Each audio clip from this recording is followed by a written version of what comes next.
राज्यात थंडी कमी अधिक होत असली तरी गारठा कायम आहे। सकाळच्या वेळी थंडीमुळे हुडहुडी अनुभवायला मिळते। बऱ्याच ठिकाणी पारा सातत्याने 10 अंशाच्या खाली आहे। आज 27 डिसेंबर रोजी राज्याच्या किमान तापमानात चढउतार होत असून थंडी कायम राहण्याची शक्यता हवामान विभागाने वर्तवली आहे। शुक्रवारी म्हणजेच काल 26 डिसेंबर रोजी धुळे येथील कृषी महाविद्यालय आणि परभणी येथील वसंतराव नाईक मराठवाडा कृषी विद्यापीठात राज्यातील निचांकी 7 अंश सेल्सिअस तापमानाची नोंद झाली। निफाड येथील गहू संशोधन केंद्रात 7.9 अंश सेल्सिअस तापमान नोंदवले गेले।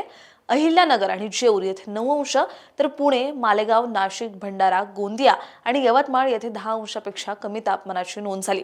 शुक्रवारी म्हणजेच काल 26 डिसेंबर रोजी निफाड, धुळे, परभणी येथे थंडीचा कडाका कायम होता। उर्वरित राज्याच्या किमान तापमानात वाढ झाल्याचं मात्र गारठा कायम असल्याचं चित्र दिसून आलं। आज 27 डिसेंबर रोजी राज्यातील कमाल आणि किमान तापमानात चढउतार कायम राहण्यासह थंडी टिकून राहण्याचा अंदाज हवामान विभागाने वर्तवला आहे।